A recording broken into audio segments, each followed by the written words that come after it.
Hey everyone, this is Exploring Fiction, and welcome back to another video.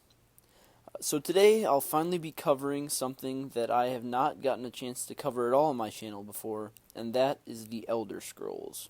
Now, I'm a huge fan of the Elder Scrolls. I grew up on Skyrim, but I always heard that Oblivion was one of the best Elder Scrolls games. So, over the past few months, I bought it, I've been getting into it, and I love it. And even more than that, I've looked a lot more into Elder Scrolls lore, and I love that almost as much, if not more, than the games themselves. But never mind that. You didn't come here to hear about my story with the Elder Scrolls games. You came to hear about the Towers theory and the suspected secret plan of the Thalmor, the political faction of Altmer within the Aldmeri Dominion. So this is going to be a big topic, but first, let's start with an explanation of the Towers. In order to do that, however, we need to cover another story quickly here, and that would be the Tale of Lorcan. As told by the elves of Tamriel, Auricalc and the other Aedra, the Divines, were created by Anuiel, the birth soul of Anu, the primeval force of order, while another being, Lorcan, was created by Anuiel's antithesis, named Sithis, the soul of Anu's opposite, Padamai, the primordial deity of chaos and change. So just make sure you're getting this straight. It was Anu and Padamai, the forces of order and chaos, and they gave birth to something of their own soul. Anu's was Anuiel, and Padamai was Sithis.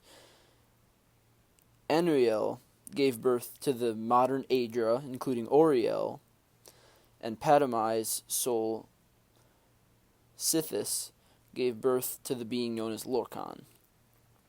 At the time of their creation, Auricalc, Lorcan, and the other divines were existing in Aetherius, the heavenly spiritual realm outside of any mortal boundaries.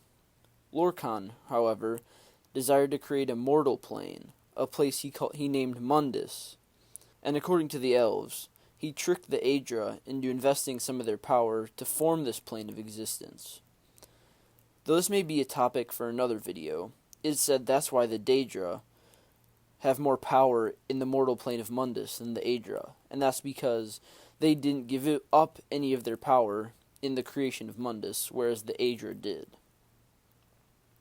Anyway, once the creation of Mundus was finished, Auricalc, or Akatosh, they're kind of the same being, but a dragon break separated them into separate beings. Let's just say that Auricalc is the elven time god, and Akatosh is the human time god, or the time god of man. So, Auricalc/Akatosh arranged a meeting outside of time, yet on Mundus, and this meeting was called Convention, and this was where the Aedra would decide the fate of Lorcan. They would decide what to do with this trickster god, according to the elves, for trapping them and their power into making the mortal realm of Mundus. Sorry if that was confusing, but now it's really time to get into each of the towers. There are, or were, 8 total towers in Mundus, and each one is powered by a stone.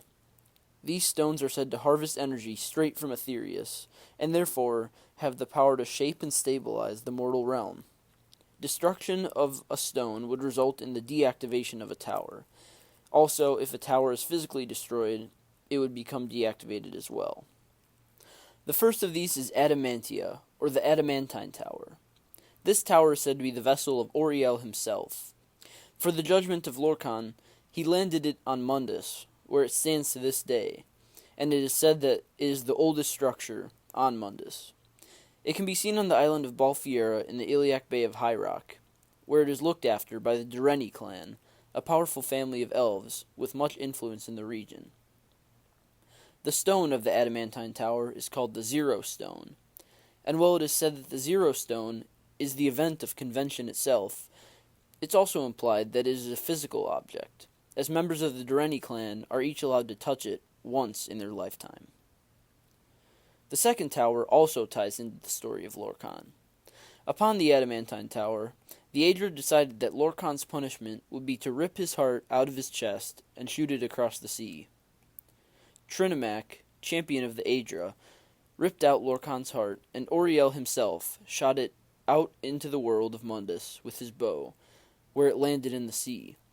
Something strange happened, however, and Lorcan's heart never stopped beating. Instead, it formed Red Mountain, and the island of Vardenfell out of the ground. The Red Mountain is itself the Red Tower, and its stone is the heart of Lorcan. The third tower is a more mysterious one, known as the Auricalc Tower.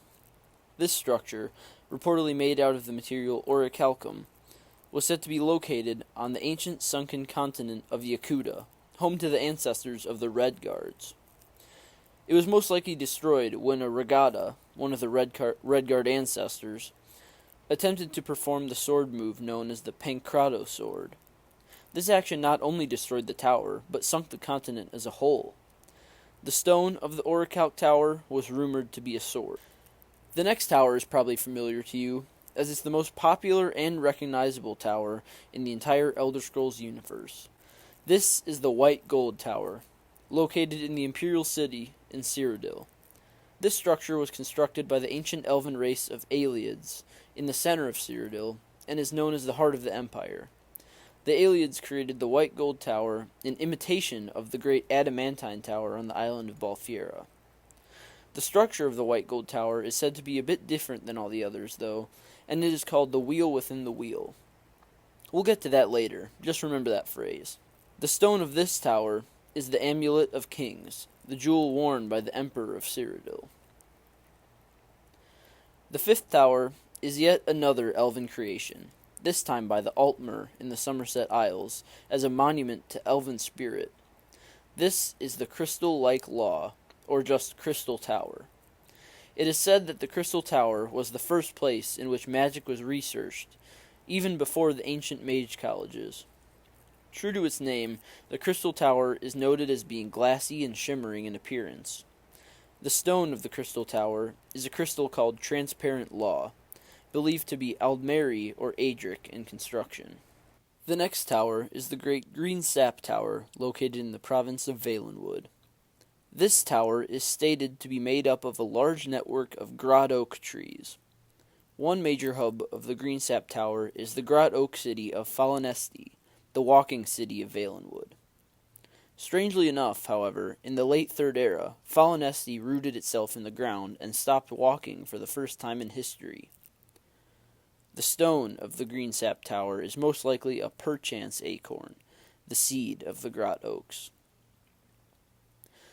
You might also recognize the seventh tower, known as Walk Brass. If you didn't recognize that name, you might know it as the Numidium, the Brass Tower. The Numidium was a giant brass god created by the Dwemer. After the mysterious disappearance of the Dwemer at the Battle of Red Mountain, the Numidium was inactive until the coming of Tiber Septim, who used it to conquer the Somerset Isles and finally unite all of Tamriel under his empire. After the events of the Elder Scrolls II Daggerfall, the warp in the west occurred and the Numidium disappeared. The original stone of the Brass Tower was the Heart of Lorcan, but once the Dwemer disappeared, a new stone, a gem called the Mantella, was created and used in Daggerfall. The eighth and final tower is one you'll undoubtedly recognize if you've played Skyrim. This is Snowthroat, the Snow Tower, or the Throat of the World. This great mountain and highest point of Tamriel is home to the Greybeards, and the summit of the Snow Tower is said to be only half there, whatever that means. The stone of the Snow Tower is said to be the Cave. Well, now that all 8 towers are explained, here's where we get more into theories and a possible Thalmor plot to destroy Mundus as we know it. The Towers theory is an idea that might be hard to conceptualize, but I'll do my best to explain it. So picture a wheel. You have the hub in the middle of the wheel, the spokes protruding from the hub, all in different sections, and then the rim of the wheel connected to the hub by the spokes. In this case, Mundus is the hub of the wheel, that central part. From the hub, the 8 spokes, in this scenario, the 8 towers, stick out and connect to the rim, which is Aetherius. All the space in between the spokes is the plane of oblivion. And that's the Towers theory. Now remember how I said the white gold tower is constructed as a wheel within the wheel? The aliens built the white gold tower in a way that it was the hub of its own wheel, which is why it seemingly has more power to shape Mundus than any other tower. But that's kind of a little neat bit of knowledge besides the point. So anyway, you might be wondering, what does the Towers theory have to do with the Thalmor? Well, the Thalmor, as we know, are a supremacist, xenophobic political faction of Altmer from the Aldmeri Dominion that hate men. They even went as far as to ban Talos worship, which is the godlike form of Tiber Septim himself, worshipped by most of the races of men, after the Great War, as agreed upon in the White Gold Concordat. But what if the Thalmor wanted more than to dominate all the races of men and rule over Tamriel?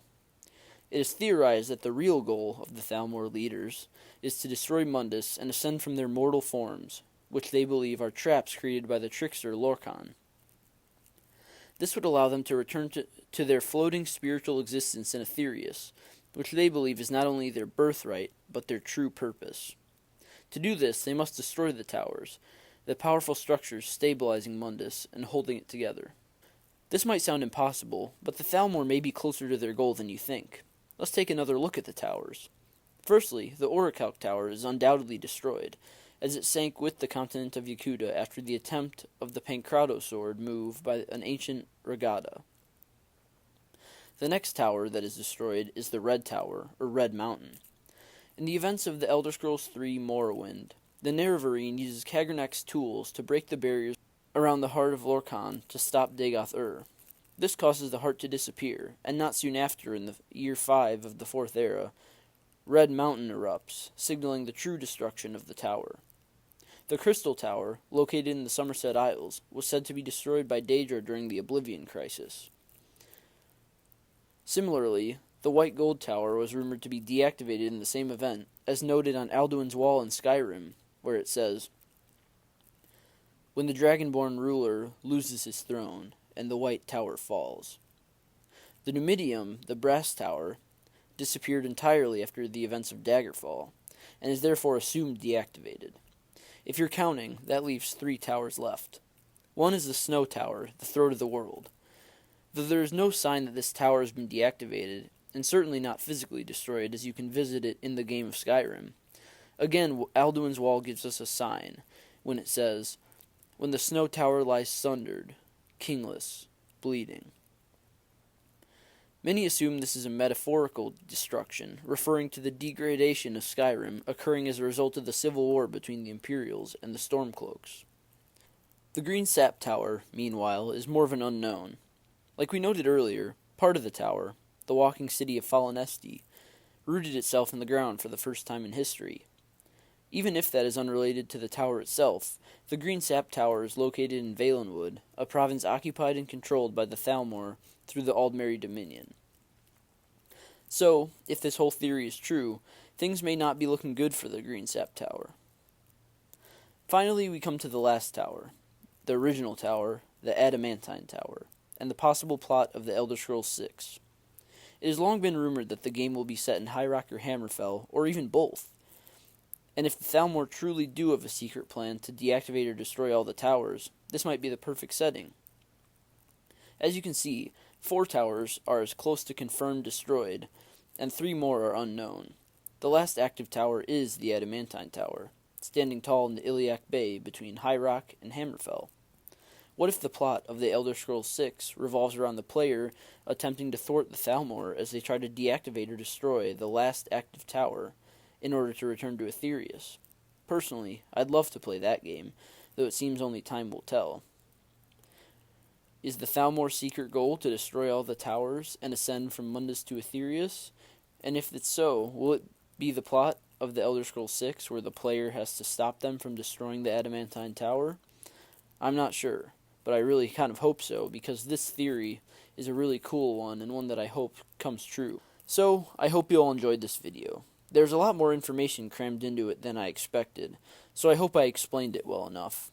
If you want me to clarify something, or if you're confused, let me know in the comments. I'll see if I can help, because even I can't understand a lot of this Elder Scrolls lore. It takes a lot of research and listening to people who know more than me, because of just how wild and crazy and, knowing if something's canon or not. So, if you like this theory as much as I do, or you want to see more Elder Scrolls content on this channel, definitely drop a like and subscribe. It would help me out a ton. So thanks for watching, everyone, and I will see you next time.